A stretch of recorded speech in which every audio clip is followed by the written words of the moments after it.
podcast Ato Zero. Aqui a gente discute cinema, educação, diversidade, cultura e como tudo isso se conecta às nossas vidas. Quer saber mais? Então, vem comigo. Vamos lá para o 5º episódio do Ato Zero Podcast. Sejam todos e todas muito bem-vindos, bem-vindas. Meu nome é Jardel Garcia. A gente está aqui para começar o 5º episódio do Ato Zero, nosso podcast para documentar os nossos projetos educacionais e bater papo aí sobre educação, entretenimento, diversidade, cultura.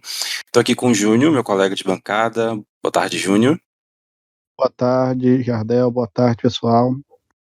Jardel já me apresentou basicamente aí. Eu sou o Júnior Cruz, sou companheiro de bancada do Jardel aqui. Nós estamos desenvolvendo esse projeto juntamente com os nossos alunos e com a participação de todos vocês, nossos ouvintes. Isso aí, conforme a gente sempre lembra no início dos episódios, né? O podcast surgiu para a gente documentar um outro projeto chamado Cinema Digital, que a gente iniciou agora no ano de 2022, cujo objetivo é, conforme a gente explicou melhor desde o episódio 1, é que os alunos construam curta-metragens, né, filmes em curta-metragem, como adaptações de obras literárias. E a gente vem, a partir ali do episódio 2, trazendo as temáticas desses curtas que estão sendo produzidos por eles ao longo desse período. Eles estão desempenhando ali, de uma maneira excepcional, todas as funções de um set de cinema, roteiristas, diretores, cinegrafistas, atores, atrizes, produtores, enfim. E nesse ponto onde a gente está gravando aqui meados de agosto, o pessoal já está ali, planejando as filmagens, construindo cenário. Tá um alvoroço, tá maravilhoso. Gente, a gente vai conversar com algumas dessas alunas aqui hoje, que estão em um desses grupos, e a gente está trazendo aqui hoje uma convidada já veterana, primeira vez que a gente traz uma convidada pela segunda vez, e primeira vez que a gente traz alguém que tem que nos aguentar 2 sábados seguidos, né?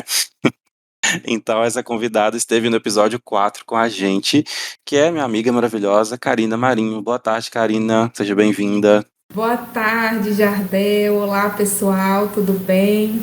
Que prazer estar aqui novamente. Fico muito feliz aqui pelo convite. E meu nome é Karina, vou me apresentar novamente, né? Eu sou psicanalista, artista da dança, escritora, empreendedora e mais algumas coisinhas que a gente inventa, né, para fazer. E é isso, um prazer estar aqui novamente. Obrigado a você, Karina, por aceitar nosso segundo convite consecutivo. Karina esteve com a gente no episódio 4, junto com o Caio Santos. A gente conversou no episódio 4, né, sobre produção artística, produção cultural, leis de incentivo, produções aí por meios digitais. Foi uma conversa muito legal. Quando terminar aqui de ouvir o episódio 5, você, se não ouviu o episódio 4 ainda, por favor, ouça aí, que você vai ter muitas dicas e muitas vivências de 2 artistas de muitos anos de carreira e vivências muito interessantes e que a gente tem que discutir bastante e elevar isso ao máximo, a voz desses artistas, né? Karina, hoje você está aqui conosco para a gente discutir temas mais ligados à área da psicanálise, da psicologia, né? Por quê? A história que as meninas que vão estar aqui daqui a pouquinho com a gente estão construindo, né? Ela tem como temática, né, problemas emocionais, questões de depressão, suicídio, entre outros, né, correlatos, que é um problema de saúde pública, realmente, né? Um problema cada vez mais presente na sociedade e nas gerações atuais. E eu queria saber de você, como que é a sua vivência enquanto psicanalista, como que surgiu a psicanálise aí na sua vida e como que você atua nessa área? Conta um pouquinho pra gente. Sim, a psicanálise eu conheci através de uma prima, né, a Rafaela. Ela já fazia o curso e um dia ela comentou comigo sobre o curso e falou: Karina, você tem que fazer o curso de psicanálise, é muito a sua cara, eu acho que você vai gostar muito. E na verdade eu já trago uma afinidade com a psicologia desde a minha época onde eu cursei ali meu primeiro vestibular, fiz meu primeiro vestibular, logo ali formando, né, o 2º grau. Só que eu não consegui fazer a faculdade de psicologia na época, mas guardei aquele desejo ali dentro de mim de me conhecer um pouco mais, de entender algumas coisas que eu passava. E aí a minha prima, né, falando sobre a psicanálise, por mais que eu não conhecia a abordagem, eu me interessei muito.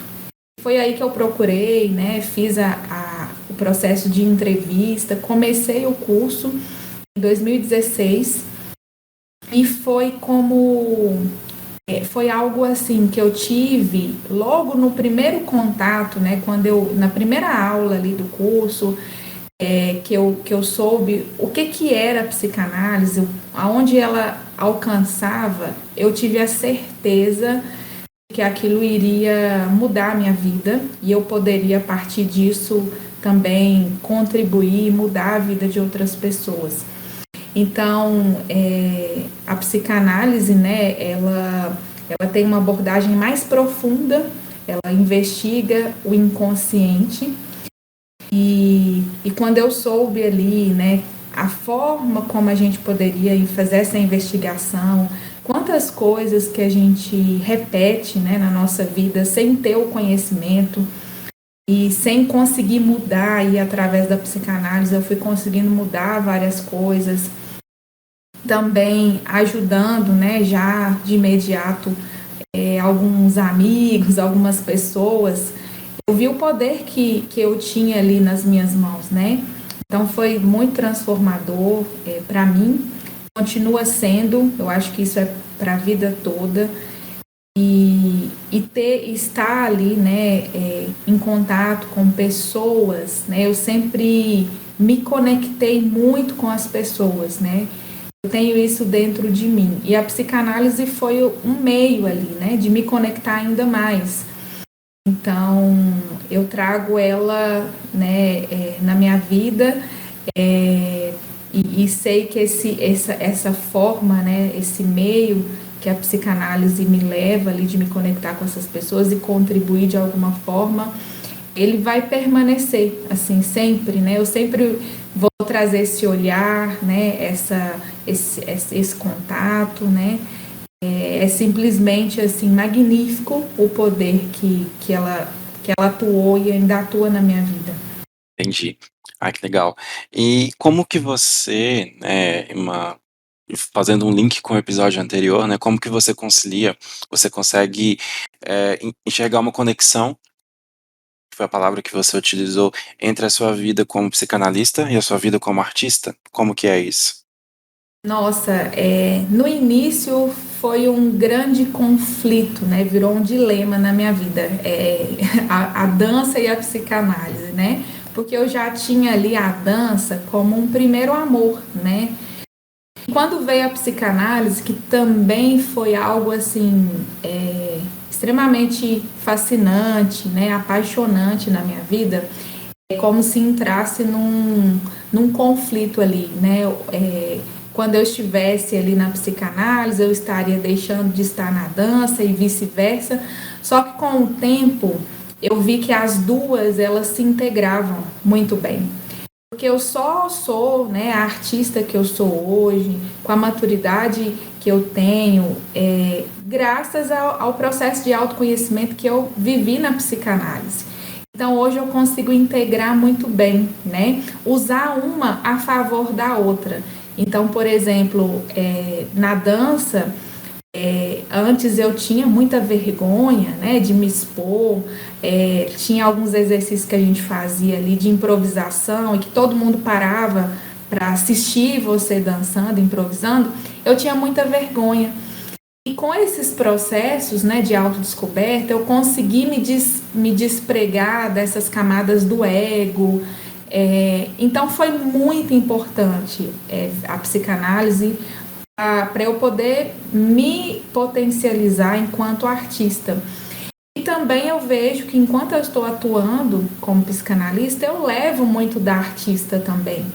Eu trago um olhar diferente, eu trago um olhar mais ampliado, né, que a arte nos coloca, né, a gente não enxerga ali dentro de uma única camada. Então, as duas hoje, eu posso dizer que elas se relacionam bem, né? Elas têm um bom relacionamento. Sim, ai que importante ouvir isso, né? Como que a gente vai se tornando ali, vai somando uma coisa com a outra, criando uma conexão de uma coisa com a outra. A gente é um produto, né, de tudo aquilo que a gente faz, tudo aquilo que a gente toca. Então, que legal ouvir esse seu relato. Isso vai fazer um link muito legal com as nossas convidadas que a gente vai trazer agora para essa conversa, Justamente. né, Júnior? E antes de trazê-las aqui, a gente sempre tem essa preocupação. A gente tem conversado muito essa semana, eu e o Júnior aí e demais colegas, sobre a importância, né, da gente trazer aqui e trazer para o debate, né, pessoas que dominem, né, que tenham propriedade para falar sobre os assuntos que a gente precisa falar. Né, não dá para incluir, não dá para conversar sobre algo que a gente não entenda, né, não dá para ser irresponsável com as pautas sobre as quais nós não estamos preparados para opinar. Por isso a importância de ter alguém como a Karina aqui hoje, né, que a gente vai tratar de assuntos que estão muito ligados a essa questão emocional, o que faz um link também com a questão artística que a gente trouxe no episódio 4, né? Afinal de contas, nossas alunas que estarão aqui também são artistas, né? Elas estão produzindo o curta-metragem e estão mobilizando muitas competências artísticas sobre isso, né? Bom, vamos lá para o mise-en-scène, para o nosso bloco com as nossas convidadas, as nossas outras convidadas deste episódio. Lights, camera, action.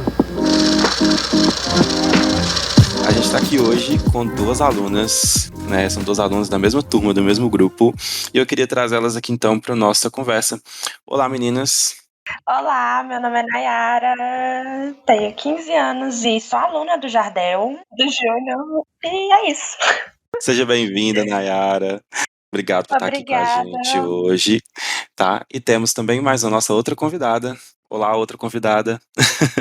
Olá, boa tarde, Júnior, boa tarde, Jardel, Karine, Nayara.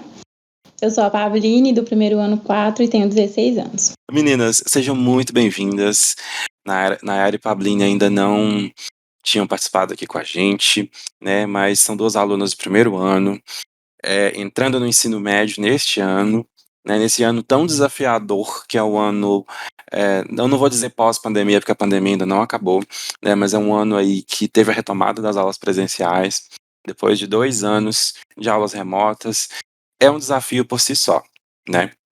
É um desafio por si só, voltar para a escola nesse momento, e além do mais, voltar para a escola no ensino médio, num outro regime, e elas voltaram, né, Júnior, no novo ensino médio, o que é um outro desafio. E isso bem mais desafiador, né? Porque nós já tínhamos aquela mentalidade de que o primeiro ano, ele realmente é um ano muito difícil para o aluno, porque ele tem uma mudança de uma conjuntura educacional totalmente diferente, né? Que ele vem ali do ensino fundamental 2, que tem uma pegada um pouco diferente, e entra numa pegada um pouco mais agressiva, novas matérias, muito mais conteúdo totalmente diferente daquilo que você já tem segmentado no ensino E no fundamental. caso pra gente agora é muito mais matéria, né? É mais do que o normal. Exato. Justamente. Então acaba que pesa de um lado e dá um certo equilíbrio do outro, mas esse certo equilíbrio ainda não foi colocado da maneira que deveria, né? Porque a gente sabe que esse novo ensino médio, ele veio de uma forma muito superficial. Ele chegou para nós nas escolas de uma forma muito superficial. Eu acho que eles não tiveram tempo de aprofundar ele de uma forma adequada para virar e falar, vai ser assim. Não, eles jogaram e falaram, tá aí, resolvam isso. Vocês que se viram. Mas basicamente. Exatamente. As meninas podem até dizer, meninas, o que vocês têm achado, né, desse novo modelo, desse monte de matérias que vocês estão tendo, como é que está sendo, né, estudar nesse novo ensino médio, na opinião de vocês aí? Porque é muita coisa, né? Eu já custava antes, que já tinha as outras, agora é muito pesado. A gente entende que são matérias importantes, né, que devem mesmo ser abordadas, como tecnologia, educação financeira, todas essas questões precisam mesmo ser abordadas, mas eu acho que, como o Júnior disse, né, a forma como foi implementado, no momento em que foi implementado. Foi planejada errado. Exato. O momento também não contribuiu, né, então acho que a gente precisa realmente coletar essas opiniões, assim, de vocês e dizer, né, isso, porque as pessoas que planejam, que implementam isso, precisam ouvir essas opiniões, porque algo precisa realmente ser melhorado, né? A gente não vai necessariamente seguir essa linha, é que hoje a gente comentou um pouquinho disso no primeiro episódio também, né, mas eu sempre acho importante a gente ouvir vocês, né, alunos aí, sobre a sua percepção sobre isso, né. Meninos, além dessa questão do ensino médio, né, eu queria que vocês dessem um pequeno resumo, né, da história que vocês estão produzindo para o curta-metragem. Sem dar tantos spoilers, né, para deixar o pessoal Um curioso aí. spoiler. A história tá ficando incrível. Ah, isso aí, com certeza. Isso aí eu tô acompanhando e olha, eu tô muito orgulhoso, de verdade mesmo. Então, podem dar só um resuminho aí básico do que se trata a história, até para o pessoal entender, né, a temática que a gente vai abordar aqui hoje. Nós pensamos nessa história por colocarmos provavelmente a nossa vida, um pouco que aconteceu com a gente, para podermos falar com as outras pessoas também. A gente, assim, eu escolhi escrever o roteiro para colocar aquilo que eu não pude falar com as pessoas, o que eu tava sentindo. Então, eu escolhi a história para colocar para fora aquilo que eu não pude colocar há muito tempo. Isso. Legal, entendi. E vocês já responderam, né? Já disseram. A Nayara atuou mais como roteirista, a Pabline também, né? As duas atuaram ali no roteiro, produzindo a história do começo. Né? Nayara é uma pessoa que já escrevia, né, Nayara? Antes, tem Sim. bastante habilidade nisso aí. Gente, só mais um spoiler, né? Os filmes vão ter no máximo 10 minutos. E aí, nas nossas aulas sobre roteiro, eu disse, né? Uma página de roteiro é igual a 1 minuto de filme. Nayara me chega com 30 páginas escritas. Isso que eu chamo de, né? Não foi minha intenção. Ó, a gente tá brincando aqui tudo assim, mas eu achei o máximo, tá? Porque, primeiro, que eram 30 páginas muito bem escritas. Se nós fosse colocar o que nós sentimos tudo no papel, ia ser mais de 30 folhas. Eu tenho certeza. Ia mesmo. Eu tenho certeza que iria. Eu acho que elas estão produzindo um longa-metragem. Foi o que eu disse. Eu falei, a gente pediu um curta e recebemos um longa. Né? E assim, eu tô brincando e tudo, mas ficou assim, ó, perfeito, ficou muito bom mesmo. E como a Pabline disse, eu tenho certeza que fluiu a escrita, né? A escrita fluiu bastante da forma como vocês fizeram, entregaram, porque havia muito a ser dito, né? Então é por isso que ficou esse roteiro desse tamanho, tão verdadeiro e tão bem feito. Então, já de antemão, né, para todo mundo aqui, eu já dou os parabéns pela produção. Conforme eu disse no episódio 4, se o projeto acabasse hoje, né, a gente não filmasse o filme, não produzisse o filme, eu já estaria feliz com os roteiros que estão sendo produzidos, né, que foram produzidos, sobretudo de vocês. Vocês são exemplos aí de alunos que estão realmente que abraçaram a causa, que abraçaram a ideia, né, e que realmente estão se dedicando. Tô vendo os meninos aí, Júnior, ficaram na escola o dia inteiro fazendo cenário. Você tem que ver o cenário. Como é que Foi. tá 7 horas da Eu já não noite. tava aguentando mais ver a cara delas na escola, pelo amor de Deus. E as meninas, então, estão produzindo, né, esse curta-metragem com base numa outra história, né, a gente não vai dizer qual é também para não dar spoiler, que também trata dessas mesmas questões, né, que elas se identificaram muito.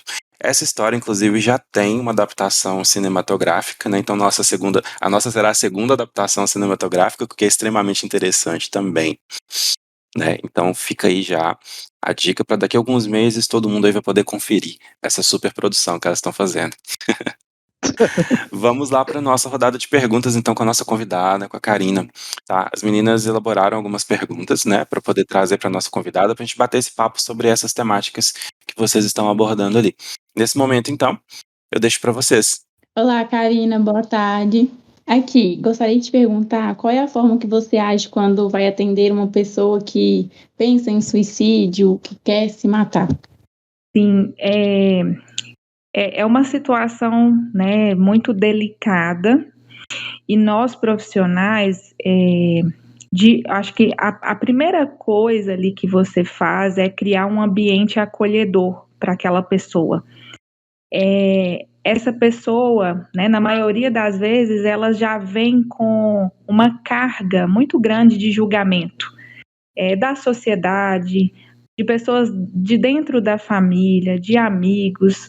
Ela escuta, às vezes, de todo mundo que ela não deveria estar da forma que ela está, que talvez aquilo que ela está vivendo, né, não é legítimo, né, que a dor dela não é legítima. Então ela já vem com essa carga que envolve até uma pressão emocional e mental muito grande dela ter que sair daquele lugar. Só que ao mesmo tempo, às vezes ela não vê nenhuma saída, né? Então, até para ela chegar e conseguir buscar essa ajuda de um profissional, ela teve que enfrentar muitas coisas antes, né? Dentro dela mesma. E muitas das vezes a gente demonstra que quer o apoio, mas às vezes os familiares, tipo, pela idade ela não tem isso é coisa da cabeça dela, é para chamar atenção. E às Verdade. vezes muitos deixam de procurar o tratamento por causa de que colocam na cabeça da pessoa que ela não tem aquilo. Exato, exatamente. Exatamente, fala que é para chamar atenção, que é frescura, né? Que ela deveria estar procurando alguma coisa para fazer, né? Então a pessoa realmente às vezes nem acredita, né? Ela nem sabe o que está acontecendo. Ela entra num estado até de confusão mental. O que realmente eu tenho, né? Será que isso que eu estou sentindo é verdade? Porque está todo mundo me falando que não que é outra coisa. Então é muito sério isso, né? E naquele ambiente ali que a gente cria, a pessoa ela está buscando ali em primeiro lugar a nossa confiança também. Ela precisa sentir que aquele lugar é confiável para ela, é acolhedor. Ela precisa sentir que ela pode, ela tem alguém para contar e que essa pessoa não vai julgar ela, sabe? Então, antes de qualquer coisa, de qualquer intervenção que a gente faça, a gente precisa proporcionar para ela esse ambiente, que é um ambiente que, na verdade, ela está mais buscando naquele momento, né? E depois a gente trabalha alguma intervenção que é muito cuidadosa também, para conduzir o processo ali, né? E preencher aquele ambiente também de muito amor e aceitação. Que às vezes a pessoa já está num processo de não conseguir se amar de forma alguma, né? Então a gente precisa criar esse ambiente para ela. Fazendo até um link com o que a gente vê, né, até fora do ambiente clínico, do ambiente profissional, né? Acho que a premissa básica de qualquer diálogo, né, que a gente vai fazer, sobretudo quando é um assunto que a gente não, de novo, né, quando é um assunto que a gente não entende, é o ato de ouvir, né? Que tudo começa com isso, né, Karina? Exato, exatamente. Tudo começa com o ouvir. Mas as pessoas hoje, sobretudo com redes sociais, igual estão hoje, as pessoas estão muito acostumadas a ter opiniões sobre tudo, né? As pessoas acham que elas têm que opinar sobre tudo, tem que saber, tem que querer dizer a sua opinião sobre absolutamente todo e qualquer assunto, e não é isso, né? Acho que a gente tem que se colocar antes de qualquer E coisa. muitas das vezes a gente não precisa de opinião, a pessoa busca Isso. ajuda. Empatia, né? Às vezes a gente busca ajuda e a pessoa só vai dando opinião do que ela acha, do que ela quer e acaba não ajudando em E às vezes nada. você só quer ser ouvido, né? Exato. Ô Jardel, e essa questão, né, de querer ser ouvido, até ali é algo primordial ali, né, na clínica, até fora, né, como você mesmo disse. E quando a pessoa está falando, né, o ato dela falar o que está acontecendo, ou simplesmente o que vem ali naquele momento, já alivia, né? A fala, ela tem um poder imenso de cura e ela vai entrando em contato, às vezes, com questões que ela ainda não tinha percebido. Às vezes, na própria fala dela, ela se dá conta do que está acontecendo de fato. Então, é muito, muito importante esse processo de você, da pessoa falar, né? E para isso, novamente, tem que haver todo um processo ali, uma ambientação de confiança, de acolhimento, de atenção, mas nessa fala a pessoa vai começar a se dar conta, né, do que está acontecendo. É muito importante. Sim, porque às vezes nós só precisamos de um abraço, que alguém chegue e fale que está tudo bem, que vai ficar tudo bem. Exato. São pequenas coisas que fazem a diferença e muitas vezes a gente não quer algo grande.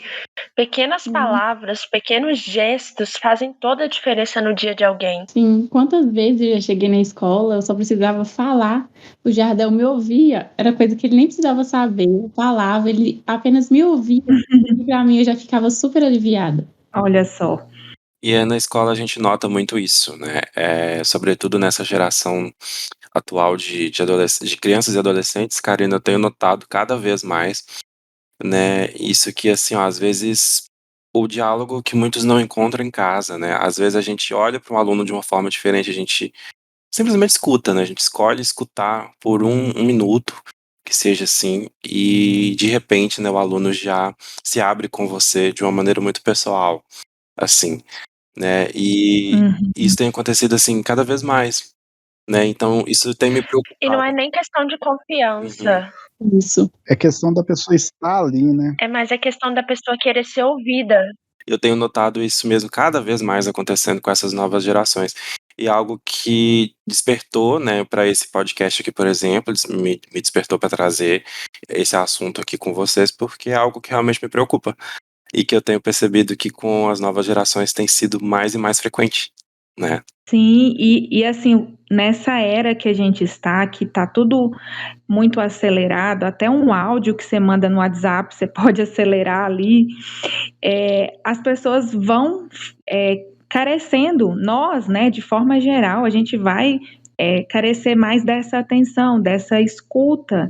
A gente quer, em vários momentos, só ser ouvido. Às vezes nem a pessoa não precisa te dar nenhum conselho, nenhuma solução, ela só precisa te ouvir, basicamente. Então, é muito raro isso, né? Encontrar de fato alguém que vá simplesmente te ouvir sem um pré-julgamento, né? É uma das coisas mais raras que tem hoje em dia. Verdade.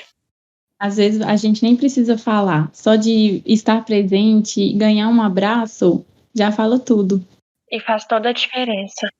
Tem aquelas pessoas também que às vezes elas estão passando por alguma coisa e elas não conseguem pôr para fora, não conseguem falar, né? E a gente vive hoje num mundo de muita aparência. Então a gente às vezes vê a pessoa sorrindo, vê a pessoa ali se divertindo, mas a gente não sabe o que realmente está passando no íntimo da pessoa. Verdade. Exato. E eu falo até com essa certa propriedade, porque eu já passei por uma situação onde eu tive uma pessoa incrível, ela não conseguiu pôr para fora aquilo. E aquilo acabou levando ela. É muito complexo toda essa situação. E às vezes a gente até se culpa, né? A gente fala, mas eu devia ter ouvido mais, eu devia ter prestado atenção em certos sinais.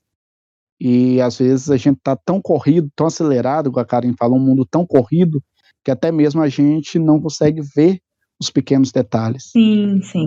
Às vezes, assim, a pessoa não quer falar, ela quer que você nota que ela não tá bem. Ela deixa claro que ela não tá bem em pequenas ações, o jeito de falar, mas as pessoas estão tão preocupadas em si, consigo mesma, que às vezes elas nem notam que tem alguém do lado que não tá bem. Karina, que, assim, qual a sua sensação, sabe, de ver um paciente evoluindo no tratamento psicanalítico? É muito gratificante, né? Muito mesmo. Não só ver a pessoa evoluindo, mas às vezes a forma como ela chega para a gente, né, no consultório, às vezes ela está com uma carga de sofrimento tão grande, né, um conflito muito grande dentro dela, e é uma pergunta, às vezes, que a gente faz para a pessoa, e aquela pergunta já abre o olhar dela, e ela às vezes vira para a gente e fala, nossa, eu não tinha pensado dessa forma. E ela vai com aquilo e aquilo muda, e ela chega, volta na próxima sessão e ela fala: nossa, eu estou muito melhor do que eu cheguei aqui. Às vezes só esse primeiro momento ali que a gente já consegue proporcionar um alívio, ele já é muito gratificante, né? E ver a evolução, o crescimento, as mudanças gradativas, e saber que, assim, nós, profissionais, nós não temos... o mérito não está na gente, né? A gente até fala que a gente, na verdade, ajuda o outro a se ajudar. O outro tem uma capacidade imensa dentro dele para se ajudar. Só que às vezes ele está fechado para isso, ele está ainda com mecanismos de defesa, às vezes ele não está no estado emocional onde ele se sinta seguro o suficiente, bem o suficiente para isso.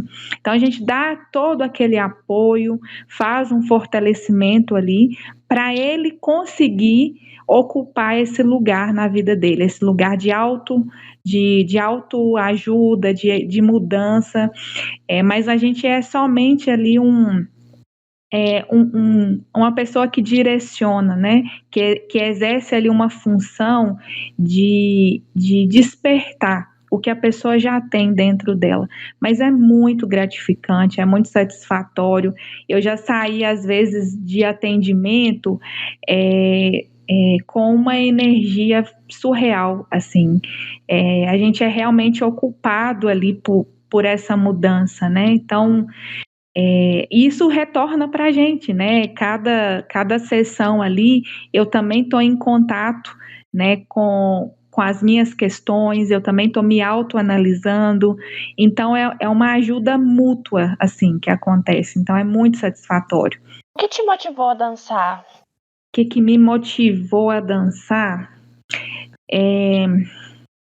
Eu acho que, assim, na época que eu comecei ali, bem no início, eu não tinha uma motivação clara, né? Uma motivação consciente de dizer assim, olha, é isso que me faz dançar, é isso que me faz querer estar ali todos os dias, em tais horários, e abrir mão de tais coisas. Eu não tinha um motivo claro, mas eu tinha algo dentro de mim que era uma Karina que precisava se mostrar. Essa Karina que estava muito escondida, ela precisava ir para o mundo, ir para a vida, né? Ela precisava ser viva também, né? Então, os motivos eles foram aparecendo ao longo do caminho, assim, todas as vezes, né, que eu abria mão de alguma coisa para estar ali ensaiando, participando de espetáculos, viajando, enfim, o motivo principal era tudo aquilo que a dança me proporcionava, que eu não encontrava em lugar algum. Tinha algo ali, a dança tem um poder, eu acho que até magnético, assim, que nos faz estar ali conectadas, né, com ela, e então tinha algo muito mais forte ali que a dança me fazia permanecer, e um amor muito grande também por essa dança, né, que eu não encontrava em nenhuma outra coisa da forma que eu encontrava ali, né. Então acho que são várias coisas envolvidas, né, mas principalmente o que a dança poderia me proporcionar. Eu acho que era o motivo mais forte, assim. Qual é o sentimento que você sente ao dançar? Qual o sentimento? Olha, antes eu tinha uma visão bem romantizada sobre a dança, sabe? Eu tinha aquela coisa assim, ai, que a dança é a coisa mais linda, ai, que não sei o quê, que eu amo dançar, que eu sinto... quando eu tô dançando, eu esqueço do mundo. Eu tinha muito essa visão. Mas, aí tem um detalhe depois, mas essa visão romantizada, assim, ela foi sendo desconstruída mesmo, né? Porque quando a gente vai entrando cada vez mais não só na dança, mas no meio artístico, né, de forma geral, a gente vai se encontrando e se perdendo, e o sentimento é o que vai ancorando a nossa permanência na dança, né? Se não tem coração, se não tem sentimento, se não tem emoção, não existe dança, né? Para mim, a dança, ela é movida por isso. Então, quando eu estou dançando, eu estou colocando tudo que eu tenho e que eu posso sentir naquele momento e que é necessário sentir. Então, eu trago, às vezes, emoções que não tem nome, sabe? Que eu não consigo definir naquele momento. Mas elas vêm, elas aparecem, porque precisam aparecer naquele momento e de alguma forma a dança acionou elas. Mas quando a gente está, por exemplo, vivenciando um processo criativo, né? Vocês estão vivenciando aí um processo criativo também, vocês vão entrando dentro da proposta de vocês. Na dança é a mesma coisa. E para entrar dentro da proposta, não simplesmente executar a proposta, mas de fato entrar, você precisa sentir o que você está fazendo, se conectar com isso.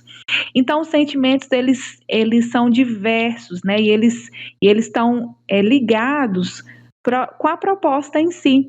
Então, eu já senti coisas, gente, no palco, principalmente, que talvez não eram minhas, mas eram ligadas à proposta, ligada a pessoas envolvidas na proposta, ligadas a situações.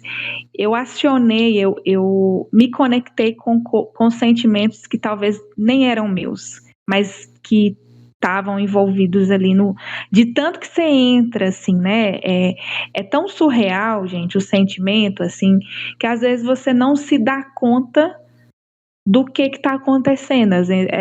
Tem uma coisa assim que a gente fala, que é quando você transcende o movimento, quando você ultrapassa a dança, você ultrapassa a forma da dança.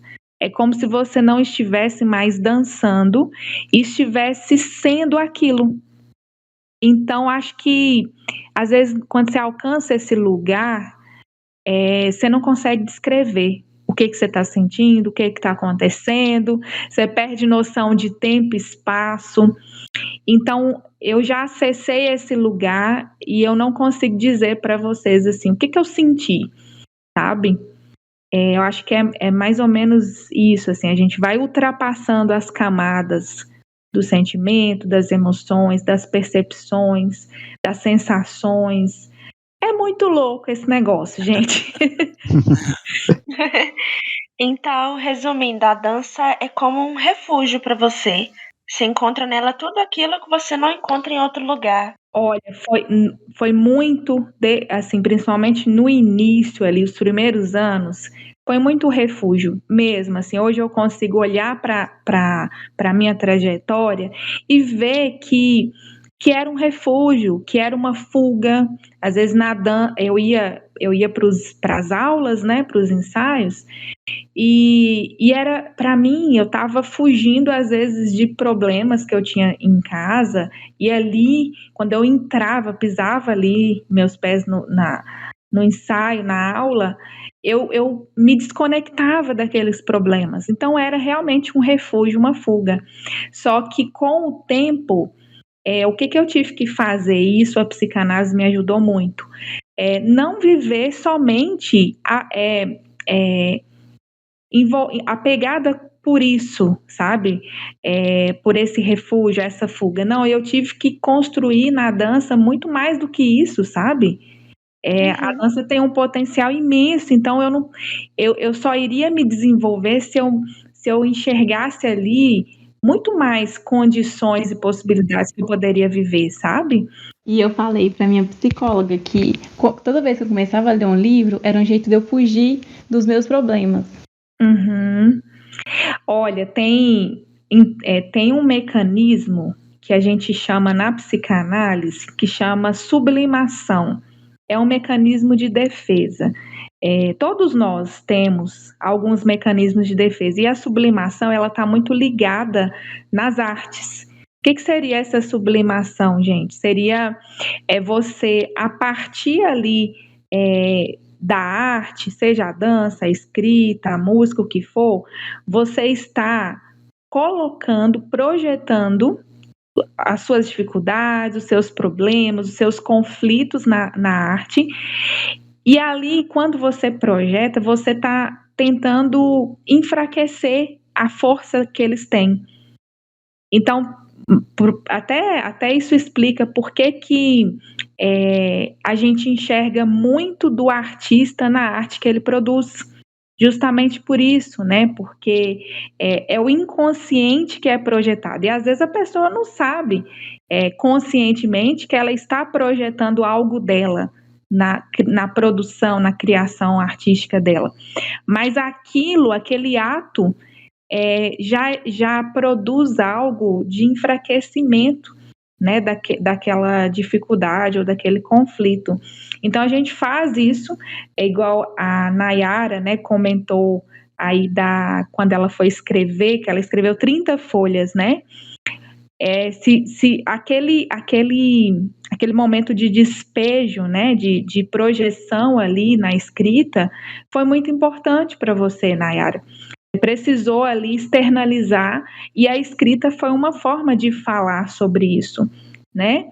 Então, a arte tem esse poder extremamente terapêutico, né, na nossa vida. Se a gente souber utilizar isso a nosso favor, a gente consegue, às vezes, até eu não diria eliminar o problema, mas a gente consegue fazer com que ele não comande tanto a nossa vida. Só que o que eu aprendi foi a sublimar algumas coisas, né? Mas também olhar para elas, olhar para aquilo que eu precisava olhar, né? Em outras palavras, a dança não ia resolver meus problemas, a escrita também não. Eu precisava confrontar algumas questões, e aí eu tive que realmente olhar, fazer terapia, fazer análise e confrontar aquilo. Igual você falou que eu escrevi a história e ela foi assim algo que eu tinha que colocar para fora, e eu escrevi assim, pensando em colocar tudo que eu sentia na história, sabe? Então, todas as minhas histórias eu procuro colocar sentimentos. Eu gosto bastante de escrever, eu tenho várias histórias, então eu procuro sempre colocar sentimento naquilo que eu faço. E eu amo escrever. Sim, sim. E a escrita, ela é muito terapêutica, né? E assim, depois que você escreve ali, você tem uma sensação assim de alívio? Qual a sensação que você tem? E é bom, e assim, eu faço um exercício também, Nayara, que é uma escrita matinal, que você pega ali, assim que você acorda, você escreve tudo o que vem na sua mente, assim, uma escrita livre, sabe? Você nem se preocupa muito com pontuação, com questões assim de português, você só vai escrevendo o que vem, e depois você lê aquilo. É impressionante o quanto que você vai tendo algumas respostas de situações que você estava ali tentando resolver, sabe? E quando você lê aquilo que você escreveu, você encontra muita coisa, sabe? Então a escrita, ela é terapêutica e ela também revela, às vezes é até assustador, viu? Porque ela revela muita coisa sobre nós, né? Então é muito, muito interessante, assim, esse papel, né, que ela tem. As minhas histórias falam muito sobre mim, sabe? Então, assim, e ninguém nunca nem viu as minhas histórias. Tem gente que sabe que eu escrevo, mas nunca viu. Acho que a primeira pessoa que eu dei liberdade para ler todas as minhas histórias foi o Jardel. E eu estou lendo. E gostando muito. Jardel privilegiado. Olha, eu tô me sentindo. Agora eu me senti mais do que nunca aqui, hein? Estou tendo esse privilégio de ler as histórias de Nayara. E uma das coisas que eu falei com Nayara no início do ano, né, Nayara, foi que eu me senti muito impressionado, assim, né? Eu também sou uma pessoa que sempre gostou muito de ler e de escrever, e me interesso por isso. Eu sou formado em letras e tudo, tenho bastante estudo e pesquisa nessa área.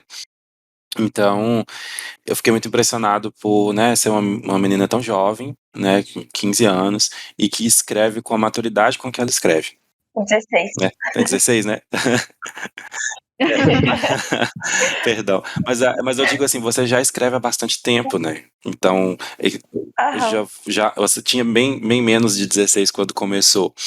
Então eu já fiquei muito impressionado de ver aquele resultado todo, né? Quando você chegou e me entregou aquele monte de folha, assim, eu falei, nossa, tudo isso. Então eu fiquei realmente muito feliz de ver isso. Né? Primeiro que o ato da escrita, como a Karina disse, né, já é algo, falando do ponto de vista da escola, né, de professor, é algo que a gente não vê, né, tão comum assim nos alunos. O gostar de escrever, o ato de escrever de fato, e escrever bem, né? Então tudo isso é uma soma de fatores, né, que é intrínseco aí a Nayara pessoa, a Nayara escritora, a Nayara artista, né, assim como Pablini também tem aí ótimas produções, por exemplo, né, Pablini também é uma artista, vocês têm que ver as fotos que Pablini tira, gente, sério mesmo. Olha só. Nossa, ela tirou umas minhas que, nossa, ficou perfeita. Exatamente. É como a Karine disse, a dança era um jeito dela dar uma fugida dos problemas dela. E a fotografia, pra mim, é a mesma coisa. Exato, tem, incrível, depois vocês visitem lá o Instagram da Pablini. Não sei se você atualizou suas produções, Pablini, mas atualize porque vale muito, muito a pena. Não. Viu? Porque tem fotos maravilhosas mesmo. E como a gente pensa em arte, né? Às vezes as pessoas pensam assim, a arte é pintura, né? A gente pensa na Mona Lisa lá na hora, mas são tantas as manifestações artísticas. Sim, sim. São tantas as manifestações artísticas que podem acontecer e de tantas formas diferentes, né? Que as meninas aqui são duas artistas de diversas formas, né? E Karina também é uma multiartista. Karina escreveu um livro, né, Karina? Gente, eu amei o livro, de verdade. Aí, os meninos já são leitoras do livro, Karina. Vocês já leram? Já li tudo. Tirei print Eu li, de reli, tudo. No status. Gente, aquilo foi eu nem sei explicar. Uma loucura, né? A gente escrevia em 3 dias aquilo. De vez em quando. Mas é muito, eu até dentro do que a gente está falando, aquele livro, ele veio muito de um momento que eu precisava canalizar o que eu estava sentindo. E canalizar é isso, ao invés, se você está sentindo uma raiva, ao invés de você explodir, projetar essa raiva em alguém, fazer algo negativo, você canaliza fazendo algo que você pode usar a seu favor. E esse livro foi muito nesse sentido, assim, eu estava sentindo algo dentro de mim e eu precisava fazer alguma coisa com aquilo. Então foi uma mistura de inspiração com desejo de mudança e ao mesmo tempo desejo de fazer alguma coisa sem a necessidade de estar perfeito, sabe? Então você pensa assim, eu escrevi em 3 dias, aquilo ali saiu em 3 dias. Então eu estava me colocando nesse lugar de como que seria eu fazer algo que vai estar inacabado ainda, que não vai estar perfeito, que também não existe essa coisa perfeita. Então eu me coloquei muito nisso e compartilhei, porque eu já fiz muita coisa e guardei para mim. E aquele livro eu falei, não, eu vou compartilhar, independente de como esteja esse trabalho, eu vou compartilhar ele, porque faz parte do meu processo de aceitação, né? Esse livro saiu da forma que tinha que ser, né? E voltando até para os processos de criação, vocês estão vivenciando isso, às vezes uma ideia ou uma parte aí do processo já vai estar boa, e às vezes a gente fica ali querendo encontrar coisas que não existem, ou fica presa ali num perfeccionismo excessivo, né? O perfeccionismo, ele é importante, só que quando ele excede, ele atrapalha muito, né? Às vezes a coisa já está boa, às vezes um texto ali que você escreveu, né, do roteiro, já tá bom, não precisa mais modificar, você já fez o que precisava ser feito. Então, a gente tem que trazer muito isso, assim, sabe, de fazer, né, fazer bem feito, aperfeiçoar, mas não ficar preso ali ao que não precisa mesmo, e compartilhar, gente. Às vezes uma pessoa vai ler aquilo e vai ser inspirador na vida dela, então a gente fica preso a coisas que não precisam realmente, né? Nossa, peguei essa pra mim, porque o roteiro eu acho que eu escrevi ele umas 3, 4 vezes. Teve salas que eu já falei. Sério? Teve salas que eu já falei isso, que algumas meninas perguntaram, né? Ah, quando que eu sei que o roteiro tá pronto? Porque eu sempre acho que eu preciso melhorar algo mais. E é natural a gente ter várias versões de um roteiro, né? Teve um roteiro que eu mostrei para as meninas mesmo, que ele chegou até o seu 12º tratamento, né? E tem vários roteiros aí que já foram entregues que estão assim no 3º tratamento e tal. Então, em algumas salas, acho que na sala das meninas eu ainda não falei, na área da Pablini, mas na última entrega eu disse assim, olha, agora a gente chegou num ponto, né, em que a gente pode parar, a gente não precisa mais fazer alteração, que foi exatamente isso que a Karina disse. Tipo, não precisa mais, a gente não precisa correr atrás de um perfeccionismo, né, a gente tem que saber o momento de parar também, né. É importante esse momento também, porque qualquer ajuste que for necessário lá na frente, numa outra etapa do processo produtivo, né, que foi identificado que a gente precisa fazer, ela vai acontecer naturalmente, né, agora. Exato. Não é? E se a gente for agora nesse ponto parar para poder buscar um perfeccionismo, isso não vai fazer bem, né? Muito pelo contrário, é mais fácil fazer mal do que fazer bem. Exato. Eu não sei se vocês têm isso também, mas eu tinha muito assim, quando eu ia escrever, eu já queria que o texto já estivesse pronto de imediato. Tanto que você começa a escrever, você já vai se limitando ali, né? Você já quer que o texto esteja muito bom de primeira. E aí eu aprendi isso, né? Até com alguns escritores, eles dão algumas dicas que eu peguei para mim e que funciona. É que sempre quando eu vou escrever qualquer coisa, eu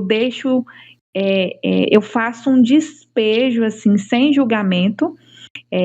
Eles até falam assim, escreva como uma criança, né? Depois você traz o adulto para corrigir, para formatar o que for preciso. Mas nesse primeiro momento ali, que é só você e o papel, você tem toda a liberdade para despejar, ainda que não seja o que você quer, mas justamente para você não se prender ao perfeito, ao texto perfeito, né? Aí depois você deixa ali o texto descansando uns 2 dias, depois você volta a ler, né? Não queira corrigir de imediato também, né? Deixa ele descansar uns 2 dias, depois você volta, relê, pede alguém para ler para você, pense se realmente vale a pena fazer aquela alteração, se é um ajuste mais técnico, aonde que às vezes você precisa somente colocar uma emoção, não necessariamente corrigir a técnica do texto. Então tem umas coisas que a gente precisa se colocar ali e que são simples, né? Para a gente estar fazendo e ter aí um resultado menos cobrança, né? Senão a gente se cobra demais. Sim, verdade. E às vezes a gente se cobra mais do que. Acho que a gente procura muito perfeccionismo na gente e esquece das pessoas à nossa volta. A gente se cobra muito e às vezes até se diminui para caber no mundo, na personalidade que outras pessoas querem que a gente seja. Exatamente. Sim, muitas das vezes eu já me diminui muito para caber no mundinho das outras pessoas. E olha só, gente, vocês estão entrando aí no meio artístico, e é claro que assim, o artista, né, ele é um personagem também, né? Se a gente for pegar a Nayara que deita a cabeça dela no travesseiro, é uma Nayara. Se pegar a Nayara escritora, roteirista, é uma outra Nayara, né? Então a gente veste também de um personagem. Só que existe uma diferença que é quando você enxerga na arte a possibilidade de ser você e ser tudo que você pode ser. E às vezes até descobrir uma essência dentro de você que talvez você não descobriria fazendo qualquer outra coisa, sabe? Então a arte ela é um laboratório profundo de descobertas, de autoconhecimento, de despertar, de coisas que a gente vive, e se a gente olhar para isso assim, por exemplo, se a gente pega ali um texto, né, que você escreveu e lê esse texto e realmente olha para ele e olha para você vai descobrir muita coisa, sabe? E não é só fazer, né? Não é só produzir, é se conhecer dentro disso, né? E abraçar também o que você está conhecendo. Às vezes pode ser difícil e assustador se deparar com algumas coisas, mas você está tendo a possibilidade de se conhecer de uma das melhores formas possíveis, né? Que é a forma mais sensibilizada que a arte nos proporciona, né? E vocês estão vivendo isso, né? E acho que uma das coisas mais interessantes, assim, eu não me canso de falar isso todo episódio, né, porque é algo que realmente me toca muito, assim. É o tanto que a gente, enquanto professor, ele descobre essas coisas quanto alunos, né? As meninas mesmo ali, a Nayara mais a Pablini, nessa produção que elas estão do curta, todo dia eu vejo elas se movimentando e eu descubro novas coisas que elas fazem, desde a escrita, da fotografia, os cuidados que elas têm tido, e aí outros alunos também na escola inteira. Né? Essa semana aconteceu algo bem curioso, assim, que a gente está falando agora de filmagem e de edição, que são questões mais técnicas, né, e que também tem ali o seu artístico, né, e aí a gente estava falando de edição e um aluno que assim que não é aquele aluno que presta atenção, que faz as coisas, que realmente se engaja, né, Exemplar. exemplar. Então, e ele chamou minha atenção que ele prestou muita atenção no que estava acontecendo, né? Ele prestou muita atenção naquele conteúdo específico que eu estava ministrando ali sobre edição de vídeo e ele levantou a voz para falar: "Eu sei editar". Ai, que legal. E aí, acho que ele nunca fez uma atividade na aula. Acho que ele nunca fez um exercício Isso sequer. acontece. E ele já teve vários problemas com outros professores, quase todos, na verdade, de comportamento, assim, e é bem unânime nos professores, assim, esse Uhum, discurso. E quando ele falou isso, eu falei: "Opa", chamei a atenção daquele aluno ali. O projeto chamou essa uhum. parte do projeto chamou a atenção daquele aluno. E aí ele estava passando perto de mim no momento, eu chamei ele para conversar, falei: "Oi, vem aqui. Você disse aquele dia que você sabe editar". Ele: sei, eu acho que eu sei um pouco, assim". Aí eu falei: "Você consegue ajudar o grupo, então, nessa parte da edição?". Ele: "Consigo, só me falar". Aí eu falei: "Ah, que ótimo, beleza, então você Ó, que já tá legal. escalado aqui no time da edição". Então, assim, são questões que chamam a atenção, né, todos os dias no trabalho com um projeto como esse.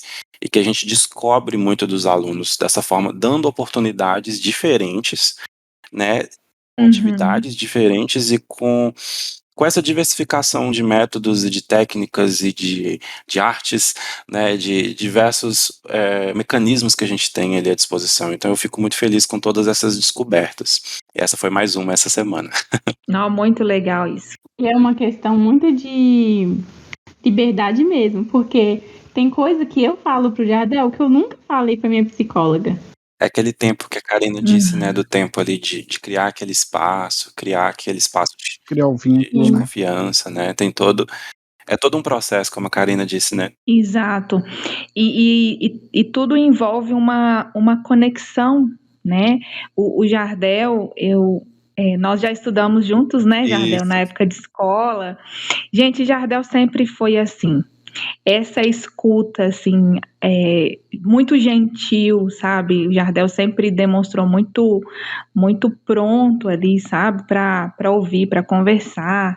E ele sempre, acho que ele traz isso dentro dele, né? E os alunos sentem isso, né? O aluno se conecta com o que você.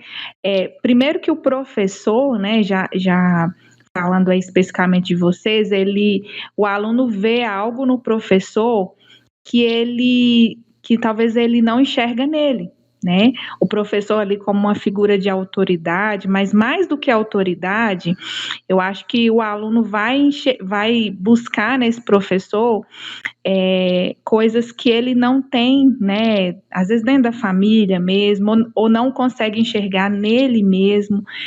Então, e o Jardel, ele traz isso, né? Ele é muito acessível, sempre foi muito acessível, assim.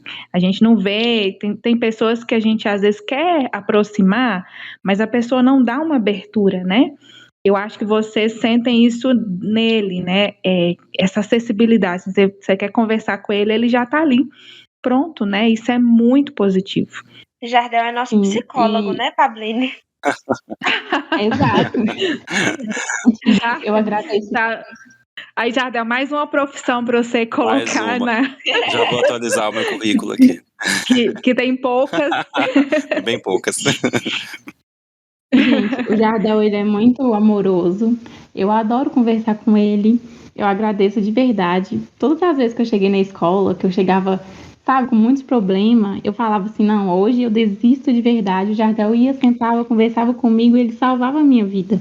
Eu acho, assim, é um prazer para mim, assim, poder conversar mesmo, poder ouvir vocês, todo mundo, na verdade, assim, que eu posso abrir esse espaço, que eu posso conversar, porque até o ato de dar aula mesmo, às vezes os professores ficam muito presos, né, Júnior, em usar o tempo da aula de maneira técnica. Eu tenho que cumprir um conteúdo, eu tenho que 50 minutos, então tem que ser 50 minutos de aula e tal.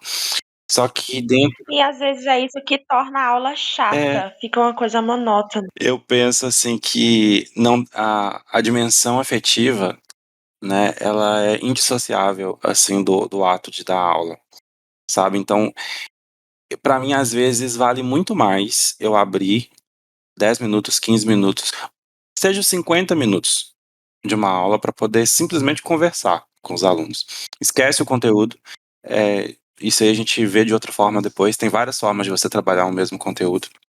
Porque às vezes o que os alunos vão precisar naquele momento não é aprender a matéria X ou Y, né? É conversar às vezes, é abrir um momento ali de aproximar, de criar o vínculo, de afetividade mesmo, de desenvolver outras questões que não são técnicas, mas que são pessoais, que são sociais, né? Então, eu sempre tento abrir esse espaço nas aulas e fora delas, assim, no ambiente escolar como um todo, né? E é nesses espaços que a gente gera essas conversas, gera esses momentos que eu acho que é imprescindível, né? Eu acho que é sim papel nosso, professor, escutar. A gente não é realmente, né? A gente brinca e tudo, a gente não é realmente psicólogo e tudo assim, a gente não tem essa responsabilidade, digamos. Mas às vezes é ouvir, né? Você não precisa resolver o problema do aluno, você não precisa ser um super-herói na vida da pessoa, não é isso, né? Você não tem essa responsabilidade. Mas você está lidando com pessoas, né? Você está lidando com pessoas o tempo inteiro. É uma ciência humana, a educação, né? Então, por que não abrir um espaço para um diálogo, para uma conversa, para uma proximidade, né? Acho. Exatamente. Ô Karina, o que te motivou a ser psicanalista? Olha, eu acho que principalmente, assim, o desejo de resolver meus problemas. Falando de uma forma bem, assim, verdadeira mesmo.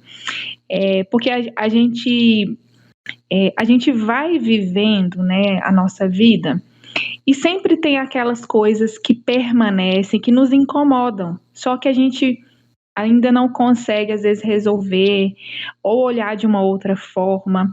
Então, eu carregava isso comigo durante muitos anos.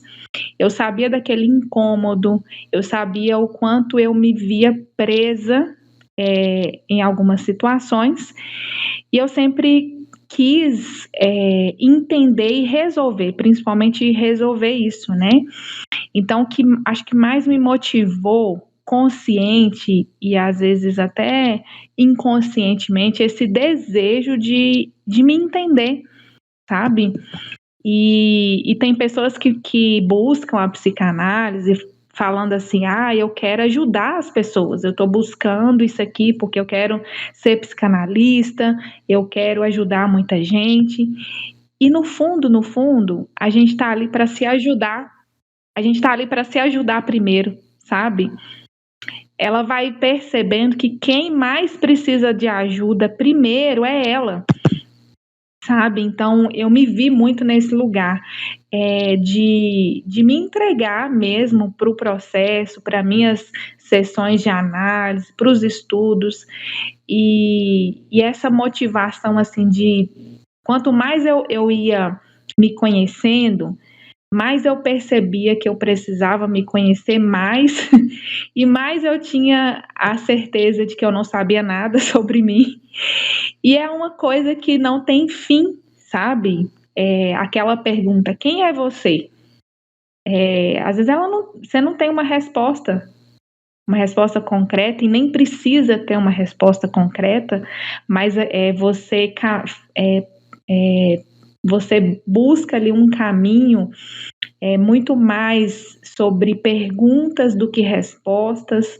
Às vezes as respostas vêm, outras vezes não, e tá tudo certo, mas é um processo que até hoje, assim, eu sou motivada para me descobrir cada vez mais, sabe? Eu acho que eu criei uma consciência muito grande sobre mim, mas algumas coisas eu fico assim, mas será que é isso mesmo? Sabe? Eu não consigo ter a consciência sobre aquilo e saber que eu posso mudar e permanecer naquilo, sabe?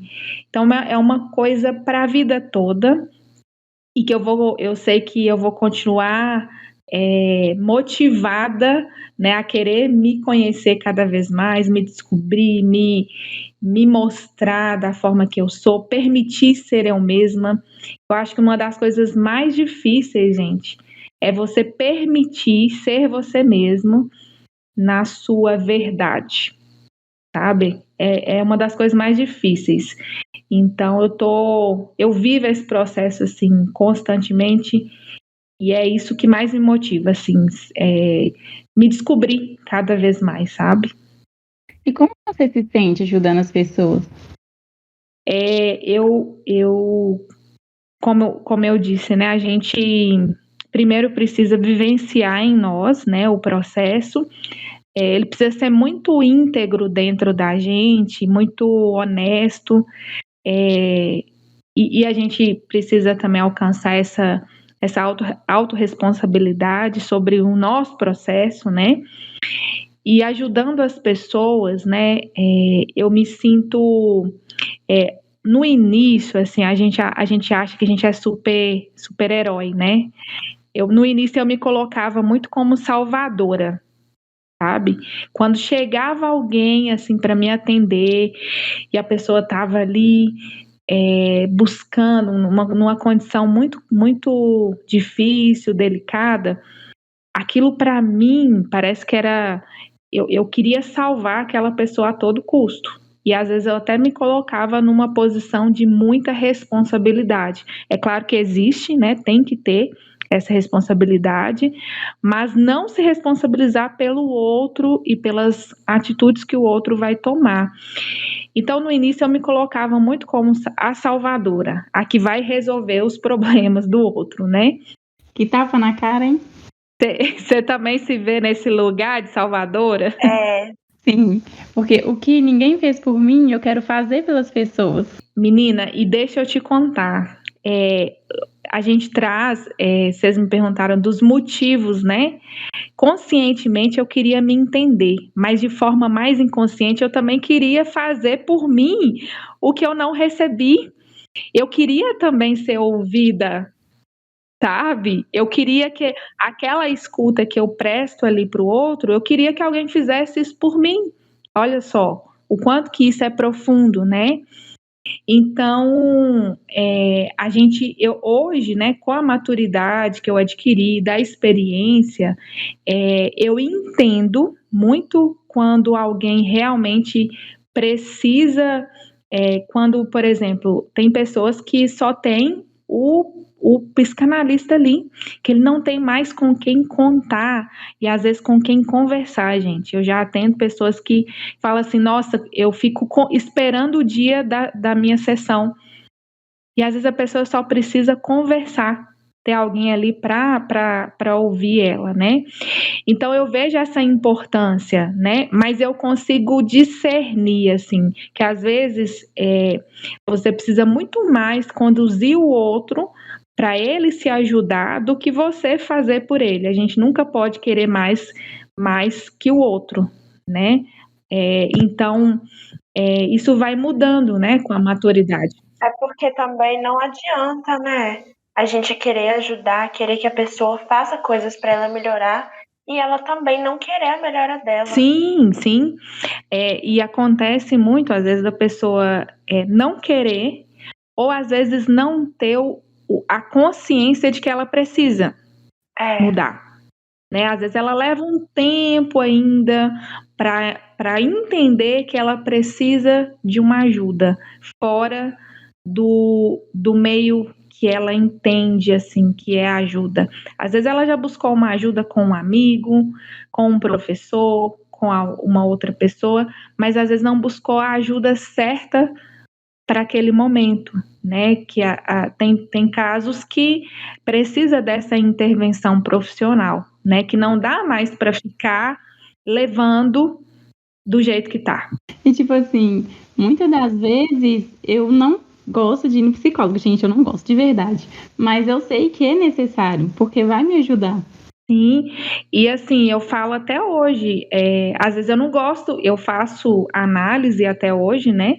Às vezes eu não gosto de ir também para minha sessão de análise, não. E olha que eu sou profissional. Às vezes eu falo assim, ai, gente, eu tenho que ir hoje. Aí qual a consciência que eu trago?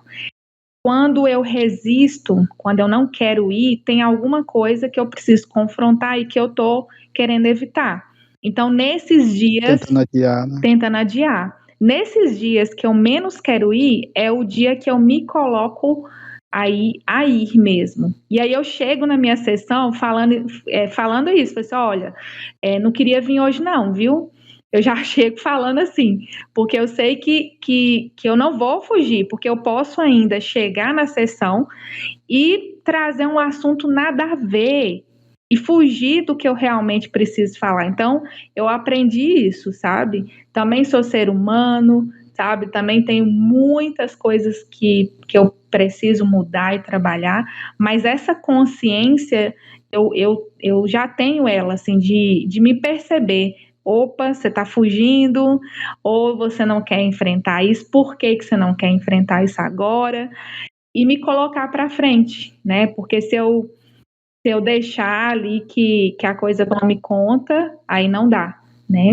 Karina, você como psicóloga, você já teve, assim, ansiedade, sabe? Depressão ou algo assim? Olha, eu atuo como psicanalista, né? Tem uma diferença aí tem o psicólogo, o psicanalista e o psiquiatra. Eu confundi, perdão. Mas todo mundo confunde, viu? Todo mundo. Que assim, às vezes é até bom explicar assim, a diferença, né? Porque tem pessoas que realmente não acham que é igual, né? Ou porque o é a mesma psicólogo coisa. o psicólogo ele é mais conhecido, vamos dizer assim, né? O psicanalista ele já poucas pessoas aí conhecem realmente, né, a abordagem, como que funciona. Então a abordagem do psicólogo é mais voltada para o comportamental. É mais voltada para o estado consciente, né? O psicólogo não vai investigar, por exemplo, como que foi a sua gestação, né? Ele não vai voltar lá atrás para fazer essa investigação profunda, ele vai olhar mais para o momento atual. O psicanalista, ele já faz uma investigação profunda do seu inconsciente. O que é esse inconsciente, né? É aquilo que o próprio nome já fala, é aquilo que você não conhece, que está oculto dentro de você. É tudo aquilo que você viveu e que te gerou alguma dor, algum trauma e que você reprimiu dentro de você. Isso ficou guardado inconscientemente, só que isso afeta a sua vida, sem você saber. Então, a gente investiga o que está por trás, né? A raiz das questões, e é muito interessante, assim, você descobrir, falar assim, nossa, eu me comporto dessa forma hoje, por exemplo, eu me saboto por conta disso. Então, você ter essa consciência do que te move e você não sabia antes é realmente, assim, libertador e transformador ao mesmo tempo, né? Mas qual que era a pergunta mesmo? É de você. É de você mesmo que eu preciso, Karina. Eu viajo, né? Se deixar, eu fico 2 horas falando. A pergunta era qual? A pergunta é se você já teve ansiedade ou depressão, assim, no seu passado, que, tipo, fez você ter vontade de ser psicanalista, trabalhar com isso e pensar em ajudar as pessoas, se autoajudar. Sim, já tive ansiedade, já vivi estados depressivos, já tive tudo isso. E às vezes hoje ainda eu tenho que lidar com quando a ansiedade volta, né? Hoje eu já consigo ter mais consciência e não é que eu consigo controlar, mas eu consigo lidar melhor. Eu já sei em quais momentos que ela aparece, em quais situações que ela vem, mas eu passei a não olhar para a ansiedade. Eu passei para olhar, na verdade, para as minhas inseguranças, para aquilo que eu tinha medo de acontecer, né? Então eu olho mais para aquilo que está por trás e eu estabeleço uma conversa, assim, um diálogo com isso, né? Por que eu estou sentindo medo? Por que eu estou me sentindo insegura nessa situação, sendo que eu sei o que eu preciso fazer? Então eu vou conversando comigo, né? É uma forma que eu aprendi a lidar, porque a gente entende que muitas coisas não vão desaparecer. Se você tem ansiedade, a sua ansiedade não vai desaparecer, ela não vai sumir e você vai deixar de ser ansioso. Na verdade, a gente até fala que você não é ansioso, você está ansioso, né? Porque o ser é algo que denota origem, né? Então, o estar é um estado que você está vivendo. Não quer dizer que você é. Exato, é passageiro ali, né? É um estado. Pode ser que hoje você esteja muito ansiosa e amanhã você não esteja mais da mesma forma, né? Isso muda. Então, eu vivi esses processos e sim, né? Quando você é muito acho que a psicanálise ela é muito generosa porque ela te dá tanta tanta condição, tanta possibilidade de mudança, que quando você sente essa mudança em você, é impossível você não querer oferecer isso para o outro. Eu acho que assim, gente, quem é meu amigo, e principalmente ali quando eu estava fazendo o curso, eu só falava de psicanálise, gente. Eu acho que quem convivia comigo fala assim, gente, a Karina não sabe conversar de outra coisa. Porque eu só falava de psicanálise. Eu acho que até hoje, às vezes, eu tenho que me segurar quando eu tô, às vezes, conversando com alguém, de eu não ficar analisando a pessoa. Porque também é chato, assim, né? Eu tenho que falar assim, não, opa, agora a psicanalista não tá aqui, agora é a Karina, né? Então, porque tá tão dentro, né? E também, assim, você, quando você vê essa mudança em você, você quer que o outro viva isso também, sabe? Mas, então, olhar para mim, olhar para os meus estados, para o que eu vivi e conseguir mudar isso, fez muito com que eu quisesse realmente levar isso para frente, né? Só que não me colocando na frente do outro, mas aprendendo a olhar para o outro como ele é, né? E também aprendendo a não ultrapassar os limites do outro, né? Que às vezes a pessoa, por mais que a sua intenção de querer ajudar seja boa, às vezes o outro realmente não quer, ou ele não está preparado naquele momento. O que eu aprendi foi a não insistir, a respeitar de fato o momento daquela pessoa. Isso eu falo até por vivenciar, às vezes até dentro da minha família, sabe? Eu passei a muito mais a olhar e aceitar a pessoa do jeito que ela é. Porque de tanto a gente querer que o outro mude, né, passa a ser até uma arrogância da nossa parte.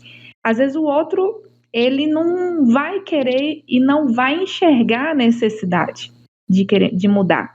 Então, se você olha com aceitação, fala assim, não, essa pessoa é assim e eu preciso aceitar ela do jeito que ela é para conviver bem, aí a coisa talvez até mude a partir daí, né?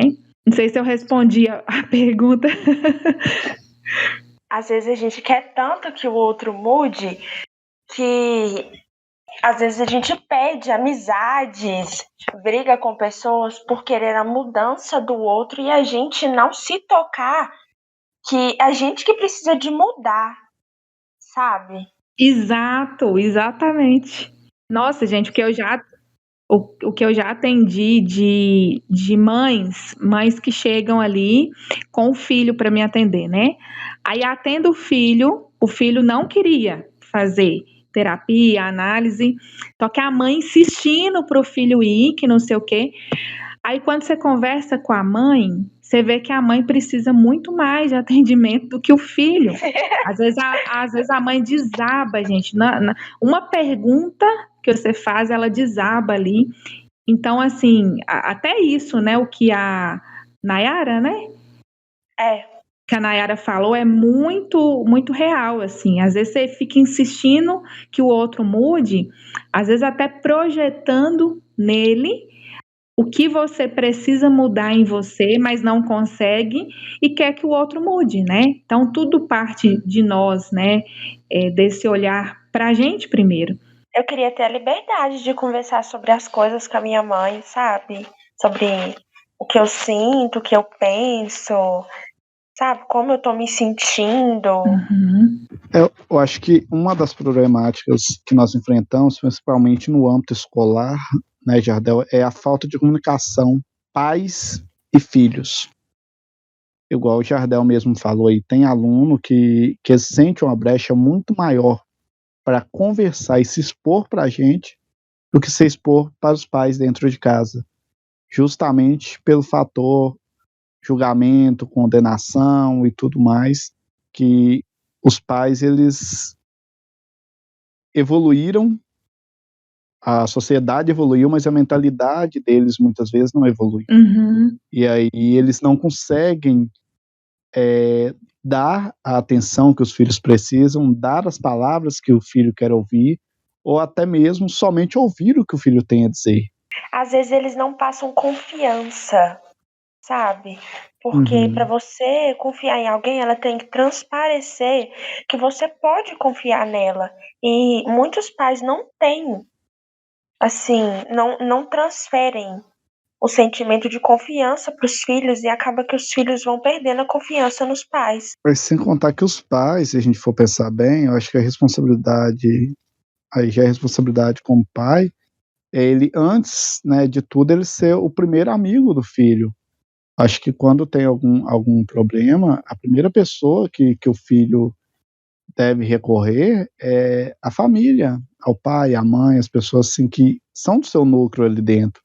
E é onde você deve se sentir mais acolhido, dentro da sua própria casa, o que muitas vezes não acontece. Uhum. Eu já ouvi da minha mãe muito que mãe tem que ser amiga, só que ela não me passa confiança. Ela não confia em mim para mim poder confiar nela. Às vezes eu falo que eu vou para um lugar e ela vai atrás de mim de carro para ver se eu fui fazer aquilo mesmo, se eu tô naquele lugar mesmo. E o que a Karina disse, né? Engraçado como que essas questões se repetem, né? De conversar com o filho junto com a mãe e você perceber que o problema às vezes está mais na mãe do que no filho. Na escola é a mesma coisa, né? Às vezes acontece da gente Justamente. convocar o pai ou a mãe para poder conversar ali na direção, na equipe pedagógica, tudo isso. Uhum. E aí, quando você conversa com o filho na presença do pai ou da mãe, você percebe que o problema, né, às vezes não está no filho mesmo, ou às vezes é um cumulativo, é algo que vem se acumulando nas gerações, né?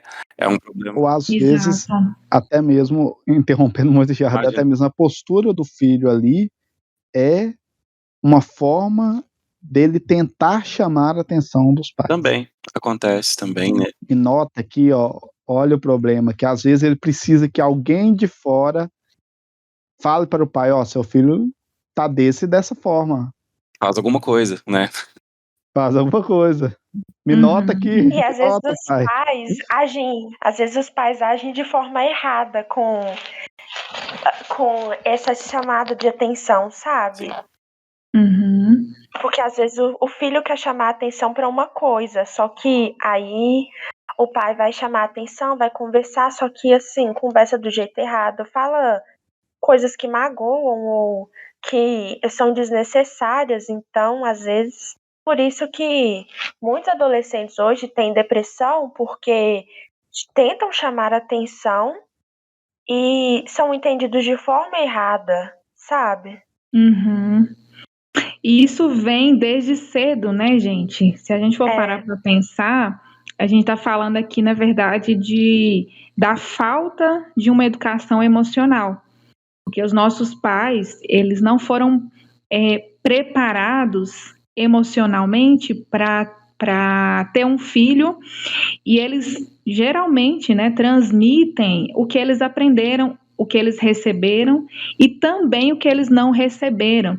Então, quando, por exemplo, uma mãe, né, que tem que ir atrás da filha, que quando a filha sai, a mãe fica muito preocupada, esse perfil de uma mãe super protetora, às vezes não é nem a falta de confiança que ela tem na filha, mas às vezes ela não recebeu isso da mãe dela. Às vezes ela não teve uma mãe totalmente presente. E aí ela sente que ela precisa ser essa mãe, só que ela se torna excessivamente protetora.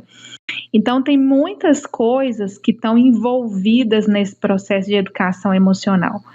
E os pais, né, se a gente for, os pais, a nossa relação com eles é o reflexo de todas as outras relações que a gente tem na vida.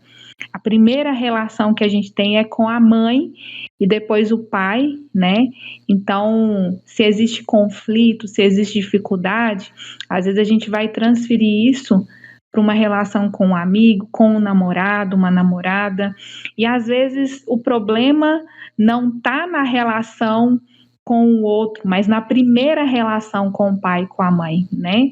E quantas coisas a gente pode trazer deles também, repetir deles, sem ter consciência. Às vezes carregar uma dor que é deles, repetir uma dificuldade familiar, só porque existe essa dificuldade. Então, conhecer a gente mesmo, entrar nesse processo de autoconhecimento, primeiro entender o que é seu e o que não é seu, né? O que é seu, o que é da sua mãe ou do seu pai e você está trazendo para você, e compreender o que está por trás desse comportamento deles, né? Porque às vezes é simplesmente o reflexo do que eles receberam dos pais deles. Ou que eles não receberam, então estão tentando ali suprir aquilo, só que de uma forma que não é tão consciente para eles, né? Então, a gente se depara muito, assim, gente, na clínica com essas relações, né, principais, né, primitivas ali desde quando você está na barriga da sua mãe, você já sente o que ela está sentindo. Então, é muito forte, assim, essas relações, e o aluno, né, vai às vezes transferir para o professor, às vezes a falta de uma mãe, às vezes a falta de um pai, às vezes a necessidade de uma segurança. Ele vai buscar essa segurança ali na afirmação que o professor dá para ele, tipo, você é inteligente, cara, você é bom, confia em você. Às vezes ele não escutou isso do pai dele. Às vezes a gente não escuta isso do pai. Isso, então, como que é tão importante, assim, o que vocês estão fazendo, e ao mesmo tempo, assim, não é você se tornar pai e mãe, né, do aluno, mas é você enxergar o que ele está buscando em você, e ao mesmo tempo que se você pode oferecer isso para ele naquele momento, que bom, e ao mesmo tempo despertar isso nele. E é o que esse projeto está fazendo, né? O que vocês estão extraindo aí desse projeto, né? Que às vezes esse menino aí da edição, ele já tem isso dentro dele, talvez esse talento, essa vontade de fazer algo nesse sentido, e esse projeto vai fazer com que ele se mostre. E às vezes a única forma dele se mostrar é na edição. Às vezes ele não consegue se mostrar de outra forma. Então, tanto que é importante assim, esses movimentos, sabe? E o papel que vocês desempenham, né, na vida desses alunos. Sim. É isso, olha, resumiu tudo, Karina. Acho que o papel realmente nosso é esse aí, e falando dos pais, das gerações anteriores, é por isso que a gente volta àquela máxima, né, de que terapia era algo que todo mundo deveria fazer, né, Karina? Porque todo mundo mesmo, assim, então, porque todo mundo tem suas questões, reproduz questões e pode passar adiante as suas questões também, né? Então acho que Sim. É essencial para todo mundo isso. Exatamente. Nossa, porque muitas vezes, gente, você vai falar assim, a minha mãe me corrige de forma errada, a minha mãe é muito grossa comigo, ela não sabe conversar comigo. Às vezes aquilo tá tão dentro dela, né, esse comportamento já está nela, que ela não vai conseguir fazer diferente se ela aprendeu a fazer dessa forma. E se ela entende que essa forma para ela é a certa, né? Mesmo às vezes ela pensando assim, nossa, eu não devia ter falado dessa forma. Às vezes ela não sabe falar de forma diferente. E o que move, né? O que está por trás daquela fala, daquela, às vezes, atitude agressiva ou incompreensível, incompreendida ali naquele momento. Então, o autoconhecimento, ele revela, ele mostra o que está por trás. E quando a gente descobre, fica mais fácil de lidar, né? A relação ela não fica tão pesada, né? Tão difícil ali. Você não vai conseguir mudar uma situação completamente, mas você consegue lidar ali com ela de uma forma mais leve, mais saudável, e que te coloque na vida assim com menos peso, sabe? Você vá para a vida com menos peso, você vá somente com aquilo que é seu, de fato. Sim, aqui, voltando sobre a dança, eu queria saber mais como funciona a dança-terapia. Isso, muito bem. Ah, menina, que legal! Olha, a dança-terapia, ela já é um método que já existe, né? Foi criado por uma bailarina, a Maria Fuchs, que é uma bailarina argentina. Inclusive completou aí, eu acho que 101 anos, se eu não me engano, assim, maravilhosa ela, né? Muito inspiradora. E assim, a dança-terapia foi logo quando eu conheci a psicanálise, ali no primeiro ano de curso, eu parei por um momento e fiquei pensando como que seria unir a dança e a psicanálise. E daí eu fui procurar, fui pesquisar para ver se já existia algo parecido e encontrei a dança-terapia. E aí comecei a estudar, comprei livros, me envolvi, achei algo assim, algo encantador, assim, fiquei muito, algo dentro de mim, assim, mexeu bastante. E daí fui estudando e comecei a trazer a minha perspectiva da dança, o que eu aprendi na psicanálise, e fui integrando isso da minha forma, né? Trazendo a minha metodologia e o meu olhar também, né? E aí comecei a fazer alguns workshops, e recentemente, né, nesse ano, eu formei uma turma fixa, né, de dança-terapia, onde a gente tem encontros semanais para trabalhar a dança-terapia. E o que é a dança-terapia, né? O próprio nome, assim, já diz, né? É usar os recursos terapêuticos da dança. A dança por si só, né? Ela já é terapêutica. A gente falou ali no início, né? O quanto que ela foi importante para mim. E na dança-terapia a gente explora esses recursos, e é diferente da dança artística, né, onde a gente trabalha questões técnicas, artísticas, mais voltadas também para o profissional. Na dança-terapia a gente não se preocupa em trabalhar essas questões. Na verdade, o objetivo principal é fazer com que a pessoa se permita ser ela mesma através do movimento. E o movimento, ele, da forma como é conduzido, os recursos que a gente oferece, os estímulos, eles conduzem a pessoa a externalizar o que ela está sentindo, externalizar conteúdos dela. Então, o próprio movimento, ele por si só, às vezes já externaliza aquilo que a pessoa não conseguiu falar no momento de raiva, por exemplo.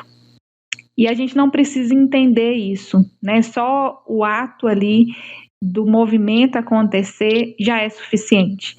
Então é muito, muito bonito, sabe, o processo da dança-terapia. E quanto que as pessoas se sentem bem de verdade, sabe? É prazeroso para elas vivenciar aquilo e entrar em contato com alguns conteúdos que às vezes de outra forma ela não consegue, né? Mas pelo movimento ali ela se sente mais à vontade para trabalhar, para externalizar. Então eu tô assim também apaixonada agora, porque, né, já são tantas paixões e veio a dança terapia para me trazer assim algo muito muito bonito, assim, é bonito de ver o quanto que chega nas pessoas, né? E eu me sinto também, assim, quando eu estou preparando uma aula, quando eu estou lá, né, vivenciando, eu faço parte também disso, assim, eu me sinto terapeutizada também. E é isso, gente, muito lindo, muito muito o poder, né, que tem dos recursos terapêuticos da dança. A gente nem tem noção assim do quanto que pode atingir. Tem exercícios que eu faço eu não imagino que pode chegar tanto naquela pessoa, e às vezes chega, sabe? E é transformador. Eu sou a favor de abrir uma turma em Paropeba, hein? Ah, pois também. é. Achei incrível. Pois é. Ó, quem for ouvir aí e for de Sete Lagoas, a gente já tem uma turma, né, que já está acontecendo, mas em breve, quem sabe aí em Paropeba, né, regiões próximas. Isso aí. Apoiada. A gente divulga, traz alunos, tá? Sim, com certeza. Maravilhosa. Já tem equipe de marketing, Karina. Já tem. Sim. Ai, maravilhoso. É uma proposta incrível mesmo. Acho que isso tem que ser, inclusive, muito popularizado mesmo, porque, como você disse, acho que são tantos os potenciais, né? Que a dança, que a arte tem, que isso precisa ser cada vez mais explorado. Eu espero que seja mesmo e que cresça muito, né, com você aí a dança terapia, de verdade. Amém. Nossa, eu também espero, viu? Que chegue a mais pessoas. Tem muita gente que nem conhece ainda, Verdade. né? A maioria das pessoas que fazem parte dessa turma não conheciam. E ali, quando tem o primeiro contato, a pessoa sente aquilo, né? Então é muito maravilhoso. Meninas, então a gente caminhar para a reta final, né? Aqui do nosso podcast. Sério, tava bom. Tava tão bom, né? Em algum momento. Tudo que é bom. É verdade. acaba. Não, de novo, hoje eu falei com o Caio aqui de novo. Falei, Caio, hoje vai ser 1 hora de podcast.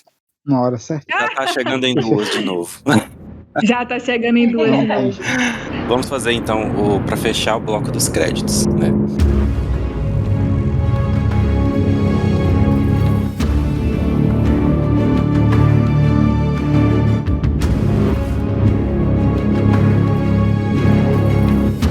Bloco dos créditos é esse bloco onde a gente indica, né, livros, conteúdos, séries, enfim, qualquer conteúdo que a gente queira que indicar para o nosso público mesmo, né, consumir, que tem a ver com essas temáticas que a gente está discutindo. Então, quem quer começar? Tem um livro que eu peguei emprestado com a Pabline e eu li ele em pouquíssimo tempo, eu gostei bastante. E tem um outro também que eu comecei a ler agora, mas ele é muito bom e eu recomendo. Um dos livros é O Cavaleiro Preso na Armadura, que ele é muito bom. Ah, maravilhoso! Eu amei esse livro de verdade. E tem aquele livro também, A Garota que Roubava Livros. Eu amei bastante o livro. E recomendo. Ótimas indicações. Escutem BTS, gente. As músicas são assim, contam a história deles, são motivadoras, sabe? Eu gosto bastante da Magic Shop. Ela é linda, assim, a tradução é perfeita. Eu amo ela, então eu acho que se vocês escutarem mesmo, ver a tradução, vocês vão gostar. Eu tenho um também que chama Como Ser Líder de Você Mesmo, do Augusto Cury. Ele é um livro que me ajudou bastante, que ele ensinou a ser líder de mim mesma. E tem o outro, O Fim da Ansiedade, do Max Lucado. Tô adorando as indicações, gente. Eu também, indicações ótimas. Eu pensei aqui em um livro também que, dentro do que a gente conversou, assim, eu acho que ele é muito válido, é A Coragem de Ser Imperfeito, da Brené Brown. Ela tem também documentário na Netflix, mas é um livro, assim, maravilhoso, gente, que a gente vê tudo isso que a gente falou de perfeccionismo, as prisões que a gente tem, sabe? Esse livro, ele é muito inspirador para essa mudança. Eu vou deixar de indicações que hoje somente filmes. Eu vou indicar Os Sete Vidas, né, que é um filme do Will Smith. Ele é uma pessoa atormentada pelos acontecimentos ali do início do filme e ele busca redenção. Então ele propõe mudar a vida de 7 pessoas e é uma jornada bacana, que ele busca conhecer as pessoas que ele vai ajudar, né? Ele não ajuda nenhuma pessoa que não mereça, que ele julga merecedor, no caso. Então é um filme bem bacana, faz uma reflexão bem legal. E o outro é A Vida é Bela. A Vida é Bela não. Vou indicar outro no lugar da Vida é Bela. vou indicar O Lado Bom da Vida, que é de uma pessoa que, por causa das decisões erradas, né? Esse é incrível. Ele, até é o Bradley Cooper, até mesmo ele toma algumas decisões erradas e ele perde praticamente tudo. Davi perde casa, emprego, casamento também. E aí ele passa um tempo numa clínica de reabilitação, acho que é num sanatório, se eu não me engano, e depois ele volta a morar com os pais, mas ele volta destinado a recuperar tudo que ele perdeu, reconstruir a vida dele. E porque ele acredita que ele consegue passar por cima de todos os problemas que foram originados do passado dele. Então é um filme bem bacana também. E tem a participação da Jennifer Lawrence, se eu não me engano. Jennifer Lawrence mesmo. Legal. Quando você falou de Will Smith, eu pensei que era o mesmo que eu ia indicar aqui.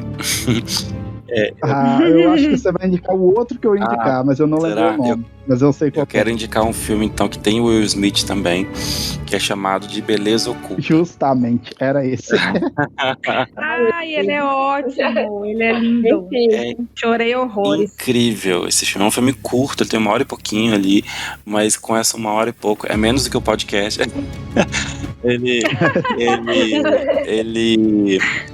é perfeito, ele tem ali uma situação, um contexto muito sensível, tem um diálogo ali muito artístico, assim, uma representação muito forte, né, do tempo, da morte e do amor. E é incrível, incrível. Assistam. Muito bom. É muito sensível, vale muito a pena. E eu vou repetir a indicação do Caio aqui do episódio anterior. Eu não poderia não indicar o livro de Karina, né, que é Sinônimo. Oh, meu Deus! Do Céu. Inclusive, eu vou deixar o link. Olha, eu também indico. Aí, todo mundo indica, tá vendo? Oh, que gracinha, gente. Aqui na descrição o link. Carinho. Oi. Principalmente aquela hora que você colocou lá que depois da tempestade dos nossos olhos vem um arco-íris. Olha só. Eu amei aquela parte, assim, gente, é pra mim. Foi direcionado. Que bom. Que bom. É isso, tá vendo, gente? Isso vale tudo. Isso já vale. Pode escrever mais livros que eu vou ler todos. Olha. Pode deixar, gente. Tem vários já, viu, na minha cabeça, que agora só precisa sair, né? Isso aí, eu também dou todo o apoio. Inclusive o livro vai ficar aqui o link pro livro vai ficar aqui na descrição, tá? Dá uma olhadinha aqui embaixo, quem estiver assistindo na plataforma de áudio. Porque o livro tá na Amazon, né, Karina? Tem na Amazon e o e-book. Sim. Então, ó, dá uma conferida lá na Amazon. Ainda, além de ter um livro incrível aí, super sensível, e é uma produção independente de uma artista independente local aqui. Então, nada como apoiar artistas, né, independentes e artistas locais, que é um dever de todos nós fazer isso, né? Então, esses foram os nossos créditos do episódio de hoje. Olha. A série que tá acabando? Olha, gente, infelizmente tá acabando, né? Passou tão rápido essas 2 horas. E, Karina, nem palavras para te agradecer de novo, né? Por estar aqui com a gente de novo, né? No podcast, assim, é pouco tempo para tanta contribuição que você, né, pode nos dar. Então, assim, ó, de coração, já falei que eu sou seu fã. E continuo sendo, eu te admiro demais. E obrigado mesmo por vir aqui conversar com a gente mais uma vez. Gratidão, assim, ó, imensa. Obrigado mesmo. Oi, gente, eu que agradeço, assim, muito. Foi muito prazeroso, foi um bate-papo, assim, que a gente realmente não vê passar o tempo, né? E vai ficando natural, né? Assim, a fala, a conversa. E a gente pode, o que eu falei para as meninas, né? Me coloco à disposição novamente, tanto para vocês, ou qualquer pessoa que esteja ouvindo. Eu acho que esse trabalho, ele é, antes de tudo, um trabalho que a gente pensa no outro, né? E então, espero que de alguma forma aí tenha contribuído. E eu acho, Jardel, que o nome do podcast é Ato Zero, isso, né? Eu acho que você tem que mudar para Ato Infinito, porque os episódios estão infinitos, né? A vontade que dá é de continuar aqui falando, né? Mas é isso, assim, obrigada mais uma vez pelo convite e contem comigo aí. Ai, muito obrigado mesmo. Meninas, e assim, ó, assim como eu disse que sou fã de Karina, sou fã do trabalho de vocês também, tá? Vocês são artistas incríveis, Nayara e Pablini. Obrigado por estar aqui com a gente, tá? Obrigado por ser quem vocês são. São tanto alunas quanto pessoas, quanto artistas maravilhosas. Muito bom dar aula para vocês, muito bom conversar com vocês. Tá? Obrigado por topar estar aqui com a gente hoje. Obrigado por trazer tantos questionamentos, tantas perguntas, por conversar aqui com a gente. Obrigado mesmo, de coração. Tá bom? Eu que agradeço, Jardel, por tudo. De verdade, foi muito bom a nossa conversa. Espero fazer isso mais vezes. Jardel, muito obrigada pelo convite, tá bom? Eu fico muito feliz de ter sido convidada. Sabe, eu sou muito grata por ser sua aluna, sabe? Te agradeço por você me aguentar, sabe? Porque eu não sou fácil. Eu te agradeço por você ser meu apoio, sabe? Tem dias que só de você chegar dentro da sala de aula que eu penso, gente, a aula do Jardel, meu dia melhora 100%. Muito obrigada. Eu fico muito feliz. Obrigado. Karine, foi um prazer estar com você, conversar com você. Eu ainda quero minha sessão, tá bom? Já tá confirmada, viu? Nós vamos marcar. Vamos conversar ali no WhatsApp, já vou marcar. E, assim, um prazer foi meu. E eu fico muito feliz de ver vocês, assim, tão novas, interessadas sobre esses assuntos, interessadas mesmo em saber um pouco mais, em trazer isso para a vida de vocês. Eu fico feliz, sabe, quando eu encontro jovens assim buscando, né, essa maturidade, esse entendimento, e tenho certeza que vocês vão fazer aí uma diferença, né, e inspirar talvez outras pessoas também, né, a buscarem. A participação de vocês aqui foi fundamental, né? Então, muito obrigada, viu, pelo interesse de vocês. Exatamente. Ora. Muitas coisas que eu tinha dúvida, você tirou. Que bom, que bom, fico feliz, viu? Obrigada a você, Karina, por ter aceitado o nosso convite, pela conversa, as palavras maravilhosas que você usou, sabe? Eu acho que eu peguei muita coisa. Que feliz com esse episódio também. Júnior, te agradeço também mais uma vez pela parceria, tá aqui junto sempre, né, nos projetos aí. Estamos juntos, sim. Isso aí. Muito obrigado por hoje, mais uma vez. Estamos sempre juntos aí, né? Então, gente, mais uma vez, né, muito obrigado a todos e todas. A quem tá ouvindo também, muito obrigado você. Ouça nossos outros episódios. A gente publica o podcast que é cada 15 dias, nas segundas-feiras, salvo algum atraso que aconteça, né? E a gente tá... Quando não acontece intervenção das máquinas, justamente, né? acontece. As máquinas... Lembrando que nós estamos disponíveis, né, no Spotify, no Amazon Music, Google Podcasts, no Deezer, no YouTube, enfim, a gente está muito chique, cada vez mais, né? Obrigado a você. E não esqueçam de ir lá no perfil do Ato Zero Podcast, no Instagram, curtir nossas publicações e nos seguir. Isso é importante. Ato Zero Podcast. Gente, é isso. Obrigado mais uma vez e a gente se vê, né, no próximo episódio.